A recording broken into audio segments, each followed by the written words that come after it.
तो सबसे 9.5 लाख एकड़ की जमीनें हैं और सबसे गरीब कौन है? मुसलमान। क्यों? सोचिए जरा, क्योंकि जो मुस्लिम सामंतवादी हैं, जो फ्यूडल लॉर्ड्स हैं, जो ओवैसी जैसे लोग हैं, जो 100 करोड़ की वक्फ प्रॉपर्टी में बैठे हैं, डब्बी अहमद जैसे लोग जो 200 बीघा जमीन पर रिजॉर्ट खोल रहे हैं, यहाँ पे मॉल्स बना रहे हैं, होटल्स खोल रहे हैं, उन्होंने कभी नहीं सोचा कि गरीब मुसलमान बेवा के लिए, गरीब मुसलमान यतीम के लिए 10 सेकंड का इंटरवेंशन। अंसार रजा को वो वेट कर रहे हैं। एक स्कूल बता दीजिए। ठीक है, ठीक है, ओके शाजिया जी, आपको मिला, आपको 1.5 मिनट मिला पूरा। विश्वविद्यालय एकता है, आपके है, एकल है। अरे भाई, मुसलमानों के लिए क्या है बताइए? फिर आपका पॉइंट वैलिड है। देखिए, एक वैलिड पॉइंट बोला गया, एक वैलिड एकल विद्यालय देश में कितने सारे खोले जा चुके हैं। मुसलमानों के पास अगर वक्फ की कई जमीन इतनी सारी है तो इस देश के आम मुसलमान को उसका हक नहीं मिल रहा है। ये एक वाजिब सवाल है। वक्फ को, एक सेकेंड, वक्फ को हिंदू मुसलमान मतलब मुसलमान और हिंदू के बीच में बांटा जा रहा है। वक्फ तो मुसलमानों का ही है, सिर्फ गरीब और पिछड़े हुए मुसलमानों को उनका हक मिलना चाहिए। अमीर मुसलमानों का है। एक सेकेंड, देखिए, इनका एक क्वेश्चन, आपने ये क्यों नहीं बनाया, ये क्यों नहीं बनाया? अमीश जी, आपके घर में हम जाकर के अपने 3 कमरे बना लें, वो कह नहीं हम बनाएंगे, हटो तुम साइड से। आप कर सकते हैं, करने देंगे मुझे? बनाया किसने ऐसा? नहीं करने देंगे ना। तो ये जो कर रही हैं वो यही कर रही हैं कि वक्त तुम्हारा, फैसला मैं करूंगा क्या बनेगा। कौन कह रहा है? क्यों? कैसे कैसे समझ कैसे नहीं पा रहे हैं। क्यों तुम फैसला करोगे? फैसला क्यों कम है? फैसला बीजेपी क्यों करेगी? बीजेपी क्यों फैसला करेगी? हमारी वक्फ की जमीन, एक सेकेंड, हमारी वक्फ की जमीन बीजेपी क्यों फैसला करेगी? हम फैसला करेंगे ना, हम फैसला करेंगे। शांत, अनफेयर हो रहा है। आप क्यों फैसला करेंगी? हमारी जमीनें हम फैसला करेंगे ना।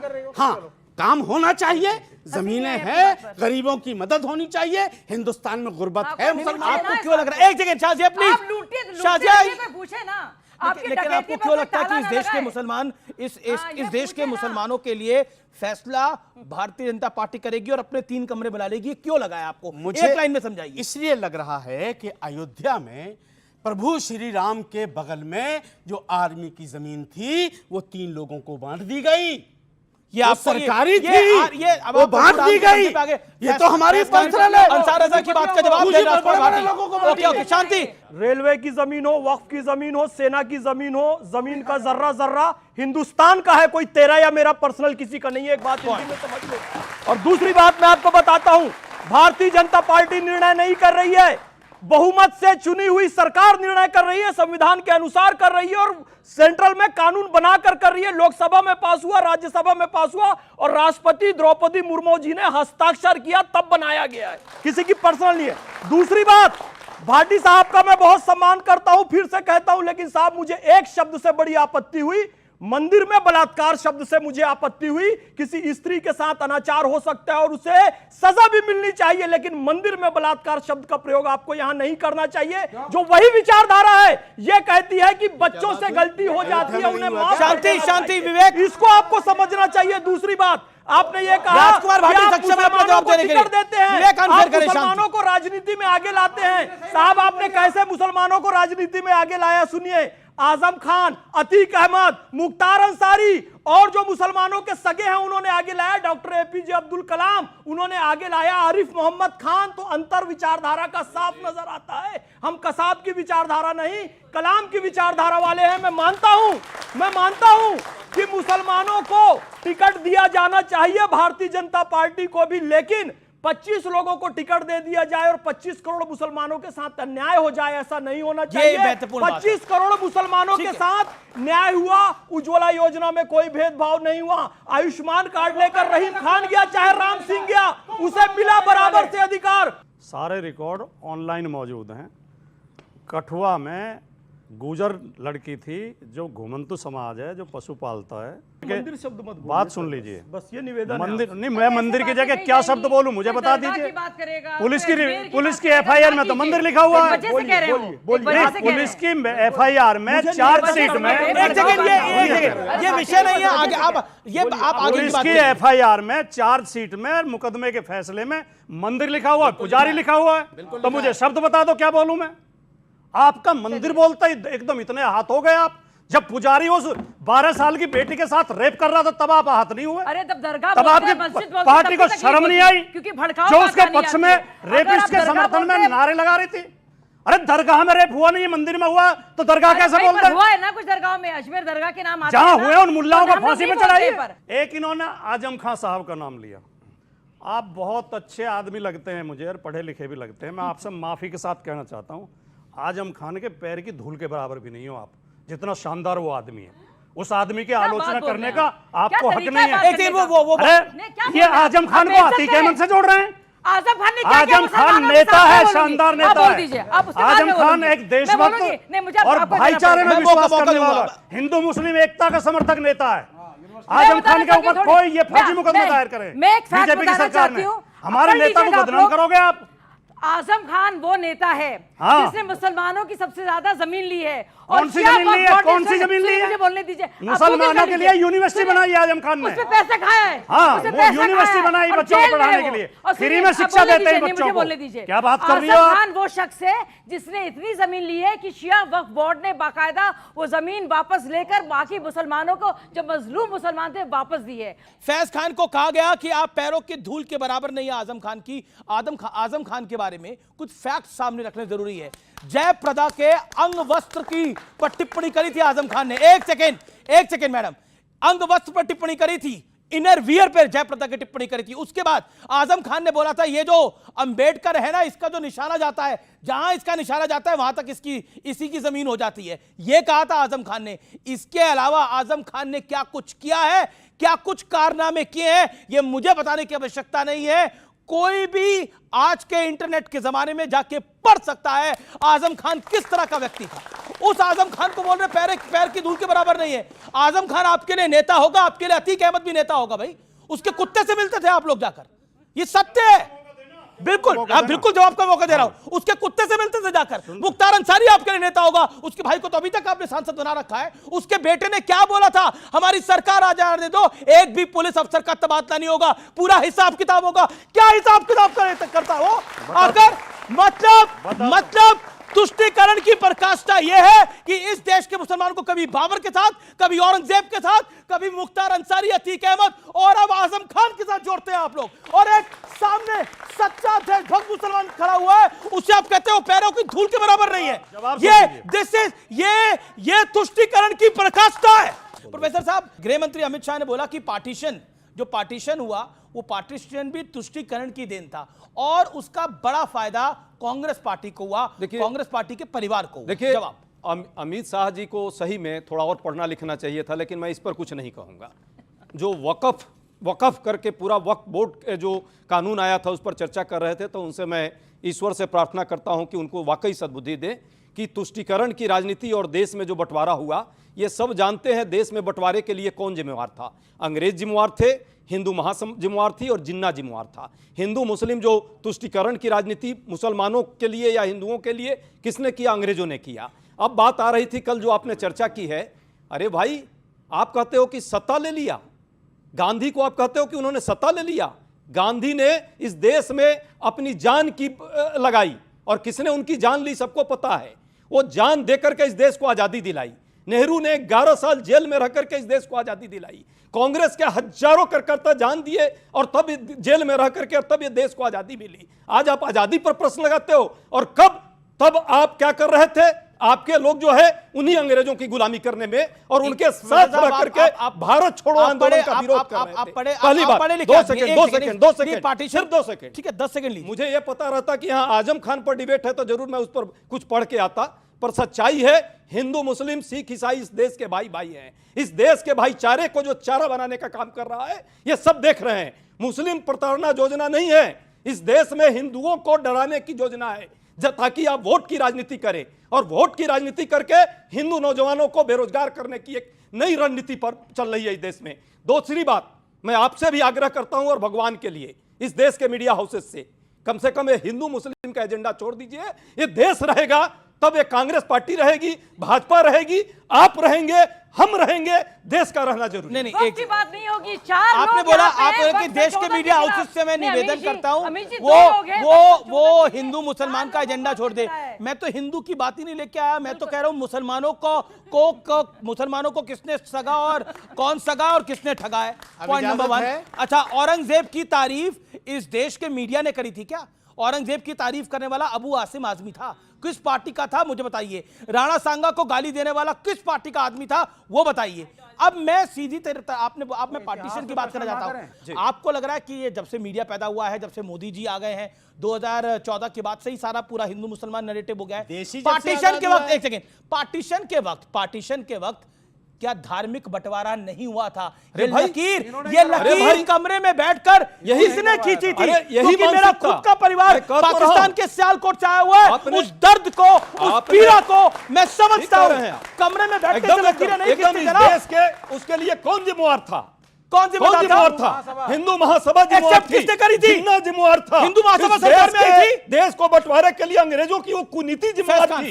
और देश के स्वतंत्रता में कांग्रेस के लोगों ने, लाखों लोगों ने अपनी जान गंवाई। ये आपको याद नहीं है? पार्टीशन से वक्त तक, यानी 47 से 2025 तक, पार्टीशन से वक्त तक, और क्या आपको लगता है वही एक ही है? तुष्टिकरण और तुष्टिकरण। जवाब आज भी वही कर रहे हैं। गृह मंत्री अमित शाह ने कहा, प्रधानमंत्री मोदी ने कहा। और आज भी देखिए तुष्टिकरण की पराकाष्ठा ये है, मुझे चरणों की धूल भी कहा जा रहा है। मैं स्वीकार कर लेता, अगर मुझे रसखान और अशफाकुल्ला खान के चरणों की धूल कहा जाता तो मैं उसे स्वीकार कर लेता। लेकिन तुष्टिकरण की पराकाष्ठा ये देखिए कि जब हम भारत माता के बारे में कोई अपमानजनक शब्द कहता है, गौ माता के बारे में कोई अपमानजनक शब्द कहता है, तो किसी के मुंह से कुछ नहीं निकलता है। आजम खान का केवल नाम ले दिया तो कितना इनको तकलीफ हो रही है, आप देखिए। मैं निवेदन करता हूं, आदरणीय आजम खान जी, आदरणीय आजम खान जी, आदरणीय हाफिज सईद साहब, आदरणीय ओसामा जी, मैं मानता हूं ये सब आदरणीय हैं, ठीक है। और सुनिए, मैं भी पूरा देश पैदल चला हूं, हवाई जहाज हेलीकॉप्टर की बात नहीं है। आप आजम खान को, और रामपुर भी, आतंकवादियों से कैसे रामपुर भी, गलत है, रामपुर भी पैदल गया हूं।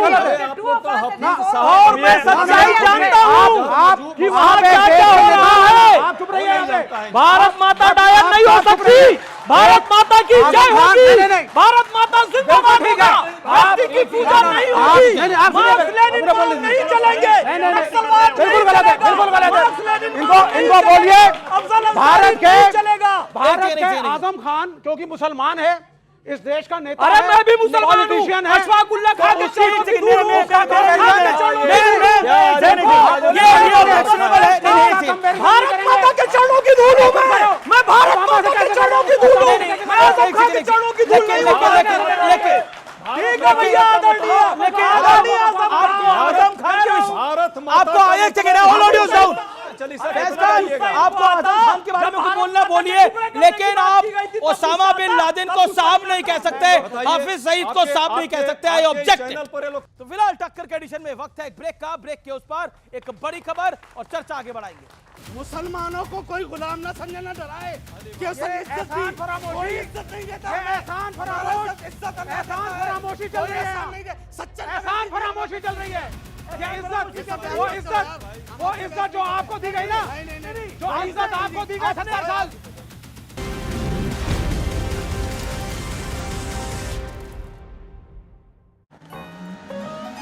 ब्रो, अगर रियल लाइफ में जूम इन होता ना तो मजा आ जाता। चल देखते हैं। वीजा इन्फिनिट के कॉन्शियस सर्विसेज के साथ प्लान करें अपने customised experiences. Enjoy life's best moments securely with Visa. The world has infinite experiences, find yours. Jio unlimited offer, अब अनलिमिटेड 5G डेटा के साथ free cricket, free home fibre trial. Come on India, Jio digital life.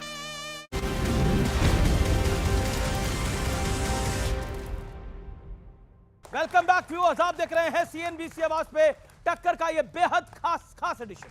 कुछ दिन पहले इनके नेता जो थे अखिलेश सर, उन्होंने नेशनल टेलीविजन पे कहा है कि आपको बदबू पसंद है इसलिए आप गौशाला बना रहे हैं, हमें खुशबू पसंद है तो हम इत्र बना रहे हैं। अगर आप अपने धर्म की रिस्पेक्ट नहीं कर सकते तो आप वोट बैंक की लालच में आके दूसरे धर्म से क्या वोट ये महत्वपूर्ण पॉइंट है, बड़ा पॉइंट है। ओके ओके, और किसका सवाल है? बोलिए बोलिए बोलिए। मेरा सवाल राजकुमार भाटी जी से है कि जब अयोध्या में राम मंदिर का निर्माण हो रहा था तो अब उस समय आप अस्पताल और कॉलेजेस की मांग नहीं कर रहे थे, परंतु जब वक्फ बिल में लाखों एकड़ की ज़मीन है तो आप कॉलेज और अस्पताल की मतलब वहाँ पे बात कर रहे थे अयोध्या में राम मंदिर के वक्त में, और अभी आप कॉलेज और अस्पताल की बात नहीं कर रहे हैं। आखिर वक्फ बोर्ड से इतनी ममता क्यों है? वक्फ बिल संसद में पास हुआ है और सुप्रीम कोर्ट में भी इसमें इसे चैलेंज किया गया है।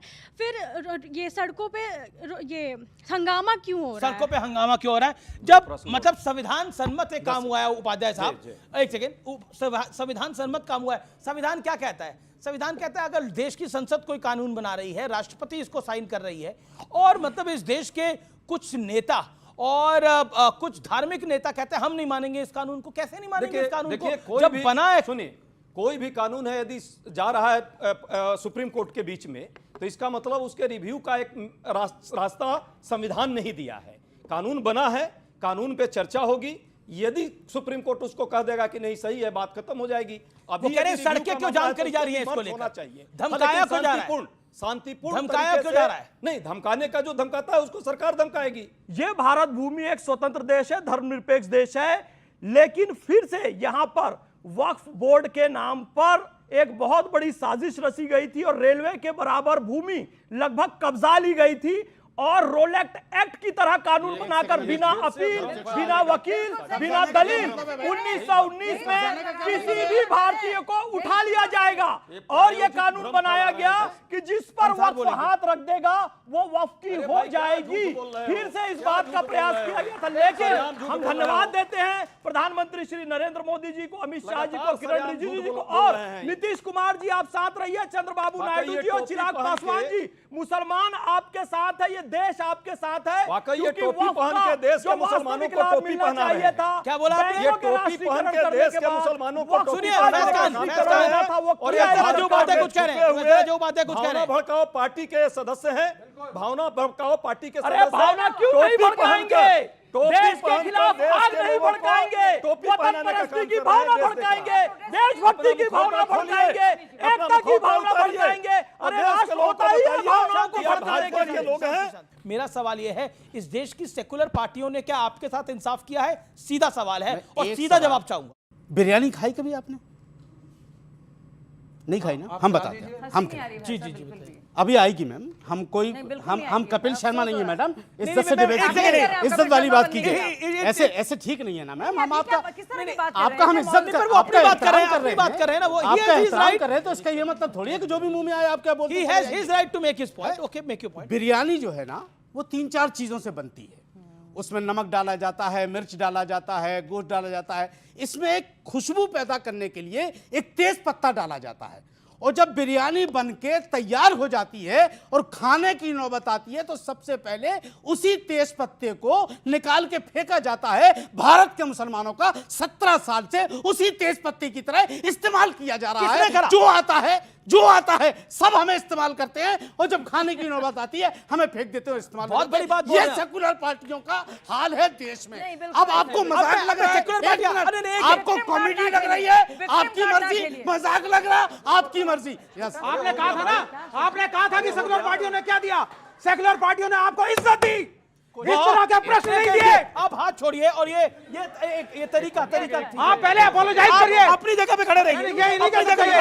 मैं डिबेट को रोकूंगा अगर आप अपनी जगह से हिलेंगे। आप किसी पैनलिस्ट को इंसाइट करने की कोशिश कर रहे हैं, बार-बार करके इज्जत देना चाहते हैं। एक बात सुनिए अजय जी, एक बात सुनिए, सेकुलर पार्टियां गई तेल लेने, मुसलमानों को कोई गुलाम ना समझे, ना डराए। कोई इज्जत नहीं देता। एहसान फरामोशी चल रही है, सच्चा एहसान फरामोशी चल रही है। ये वो इज्जत जो आपको दी गई ना, जो इज्जत आपको दी गई 70 साल, आपने कितनी बड़ी बात बोली है? आपने कितनी बड़ी बात बोली? फरामोशी है। एहसान फरामोशी क्या है? बिल्कुल है, क्योंकि सेकुलर पार्टियों ने इस बात की कि सेकुलर पार्टियों ने मुसलमान को इक्वल सिटीजनशिप दी, क्या बोल रहे हो? बराबर है, हमने दिया इसको। किसको?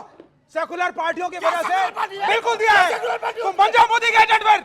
नहीं करो वोट मोदी के लिए फिर। एक सेकंड मतलब विवेक श्रीवास्तव, आप इस देश के, ये खुलेआम हुआ इस चर्चा के अंदर, ये खुलेआम हुआ इस चर्चा के अंदर, एक पैनलिस्ट को लगभग धमकाया जा रहा है और कहा तुम कैसे बोल सकते हो हमारे खिलाफ। आपके सामने हुआ है, बड़े मंच पे हुआ है, और कोई सेकुलर सुरमा कुछ नहीं बोला है। 70 सालों में दिस इज अनफेयर, बिल्कुल गलत। अंसार रजा को बड़े मंच से कहा गया है कि आप एहसान फरामोश है। आपने कैसे बोल दिया कि इस पर अमीश जी मैं एक्शन लूंगा। और अब वक्त है आज के विचार का। सख्त हाथों से भी छूट जाती हैं उंगलियां, रिश्ते जोर से नहीं सलीके से थामे जाते हैं जनाब। टक्कर को फिलहाल यही समाप्त करते हैं। आपको मेरा नमस्कार, good night, have a great weekend, thank you so much, keep watching CNBC आवाज।